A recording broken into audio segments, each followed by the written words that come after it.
सीता माता के बारे में 10 रहस्य। तो इसे जानने के लिए वीडियो को अंत तक बने रहें और चैनल पर नए हैं तो कृपया चैनल को सब्सक्राइब करें। आइए जानते हैं। पौराणिक काल में ऐसी कई महिलाएं हुई हैं जिन्हें हम आदर्श और उत्तम चरित्र की महिलाएं मानते हैं, लेकिन उनमें से सर्वोत्तम है माता सीता। जैसे श्री राम को पुरुषों में उत्तम पुरुषोत्तम कहा गया है, उसी तरह माता सीता भी महिलाओं में सबसे उत्तम है। इसके कई कारण हैं। आओ जानते हैं सीता माता के बारे में 10 रहस्य। धर्मशास्त्रों में ऐसी ही अनेक गृहस्थ और पतिव्रता स्त्रियों के बारे में लिखा गया है, जो आज भी हर नारी के लिए आदर्श और प्रेरणा है। अनेक लोग माता सीता के जीवन को संघर्ष से भरा भी मानते हैं, लेकिन असल में उनके ऐसे ही जीवन में हर कामकाजी या गृहस्थ स्त्री के लिए बेहतर और संतुलित जीवन के अनमोल सूत्र छुपे हैं। 1. कौन है सीता के माता पिता? देवी सीता मिथिला के राजा जनक की ज्येष्ठ पुत्री थी, इसलिए उन्हें जानकी भी कहा जाता है। वाल्मीकि रामायण के अनुसार एक बार मिथिला में पड़े भयंकर सूखे से राजा जनक बेहद परेशान हो गए थे। तब इस समस्या से छुटकारा पाने के लिए उन्हें एक ऋषि ने यज्ञ करने और धरती पर हल चलाने का सुझाव दिया। उस ऋषि के सुझाव पर राजा जनक ने यज्ञ करवाया और उसके बाद राजा जनक धरती जोतने लगे। तभी उन्हें धरती में से सोने की डलिया में मिट्टी में लिपटी हुई एक सुंदर कन्या मिली। उस कन्या को हाथों में लेकर राजा जनक ने उसे सीता नाम दिया और उसे अपनी पुत्री के रूप में अपना लिया। ये रहस्य आज भी बरकरार है कि सीता के माता पिता कौन हैं। अब आप देखिए कि ऐसी महिला जिसे अपने माता पिता के बारे में कुछ भी नहीं पता है, वह राजमहल में पली बड़ी। इस देश में ऐसी कई बालिकाएं हैं जिन्हें उनके माता पिता मंदिर की देहली, अस्पताल के बाहर या कचरे के ढेर पर छोड़कर चले गए हैं। ऐसी बालिकाओं को अनाथ आश्रम में जगह मिलती है या भाग्यवश वे किसी अच्छे घर की बेटी बन जाती है। लेकिन सैकड़ों ऐसी भी हैं जो कि सड़क पर अकेली ही भटक रही हैं। उन सभी महिलाओं को माता सीता की ओर देखना चाहिए और हौसला रखना चाहिए। 2. राम सीता का विवाह। यदि मन में श्रेष्ठ के चयन की दृढ़ इच्छा है तो निश्चित ही ऐसा ही होगा। सीता स्वयंवर तो सिर्फ एक नाटक था। असल में सीता ने राम और राम ने सीता को पहले ही चुन लिया था। मार्गशीर्ष अगहन मास की शुक्ल पक्ष की पंचमी को भगवान श्री राम तथा जनकपुत्री जानकी सीता का विवाह हुआ था। तभी से इस पंचमी को विवाह पंचमी पर्व के रूप में मनाया जाता है। निश्चित ही आज के दौर में किसी पुरुष में राम ढूंढना मुश्किल है, लेकिन इतना भी मुश्किल नहीं। एक पत्नीव्रत धर्म का जो पालन करे और 7 वचनों को जो गंभीरता से ले, उसी से विवाह करना चाहिए। महिलाओं को विवाह तो ऐसे ही व्यक्ति से करना चाहिए जो कि थोड़े बहुत संस्कारों का पालन करता हो और निर्व्यसनी हो। यदि महिला आदर्श पुरुष की बजाय मॉडर्न पुरुष का चयन कर रही है तो ये रिस्क तो है ही, साथ ही वह समाज में नए प्रचलन को जन्म दे देगी। हो सकता है कि तब जिंदगी एक समझौता बन जाए।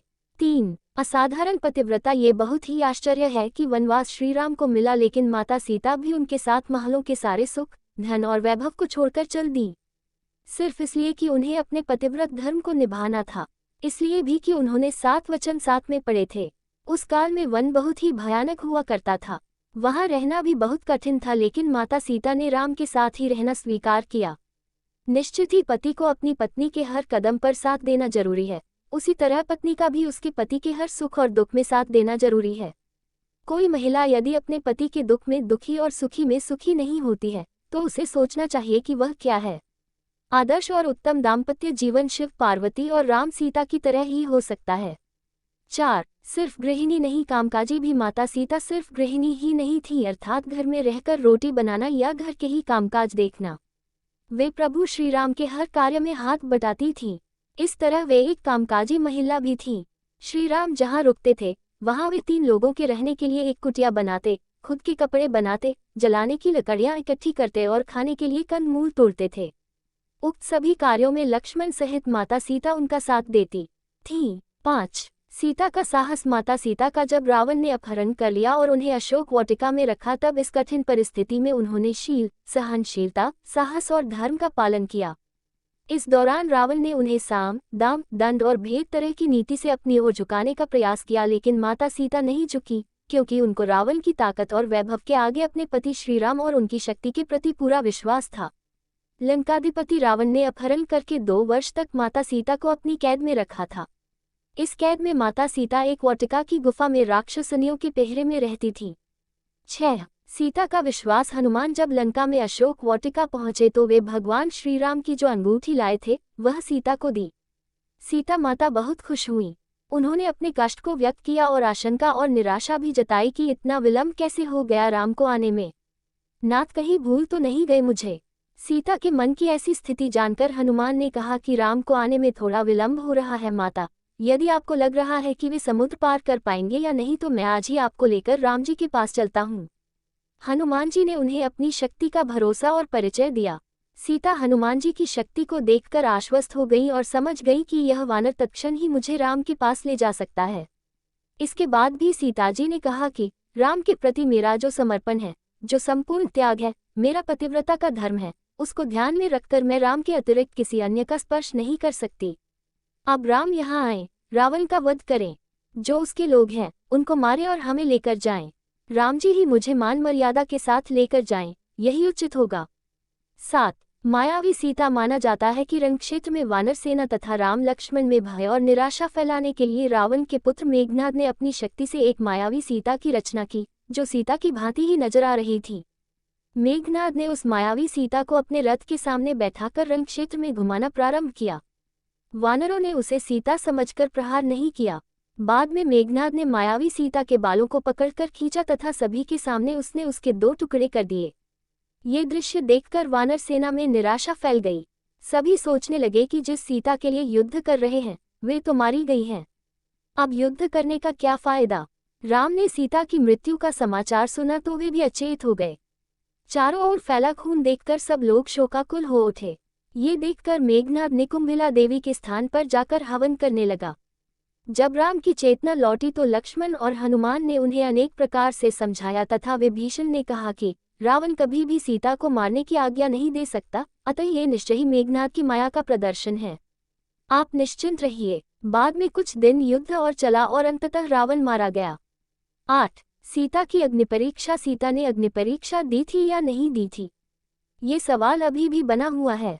ये भी कहा जाता है कि उन्होंने अग्निपरीक्षा दी थी लेकिन राम ने सीता का त्याग नहीं किया था।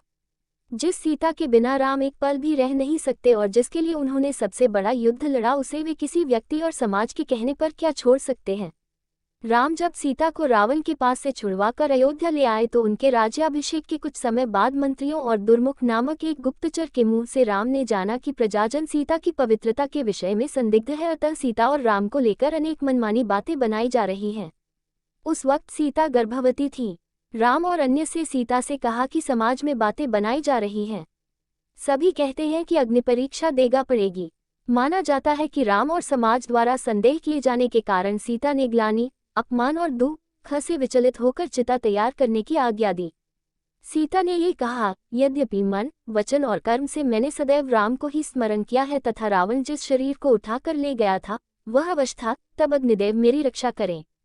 और फिर सीता माता ने जलती हुई चिता में प्रवेश किया। अग्निदेव ने प्रत्यक्ष रूप धारण करके सीता को गोद में उठाकर राम के सम्मुख प्रस्तुत करते हुए कहा कि वे हर प्रकार से पवित्र हैं। इस अग्नि परीक्षा के बाद भी जन समुदाय में तरह तरह की बातें बनाई जाने लगी। तब राम के समक्ष फिर से धर्म संकट उत्पन्न हो गया। 9. वाल्मीकि आश्रम में सीता जब गर्भवती थी तब उन्होंने एक दिन राम से एक बार तपोवन घूमने की इच्छा व्यक्त की, किंतु राम ने वंश को कलंक से बचाने के लिए लक्ष्मण से कहा कि वे सीता को तपोवन में छोड़ आएं।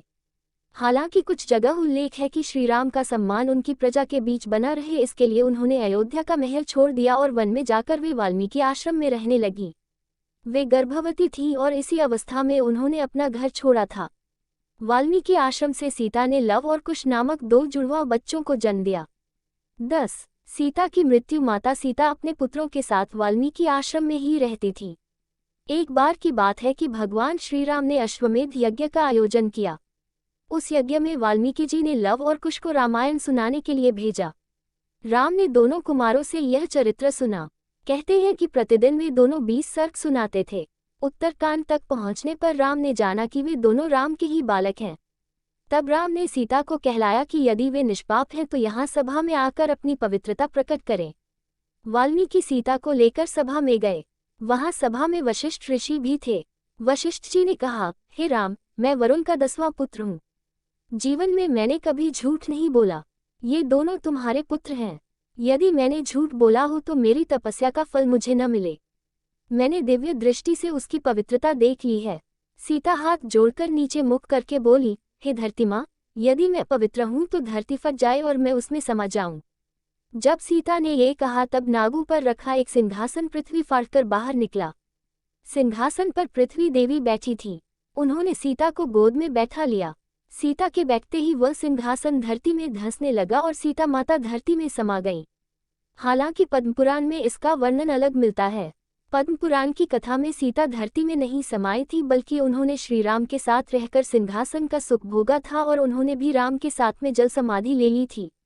इन बातों का निचोड़ यही है कि आज की स्त्री भी सीता के पावन चरित्र की तरह ही सेवा, संयम, त्याग, शालीनता, अच्छे व्यवहार, हिम्मत, शांति, निर्भयता, क्षमा और शांति को जीवन में स्थान देकर कामकाजी और दाम्पत्य जीवन के बीच संतुलन के साथ सफलता और सम्मान भी पा सकती है।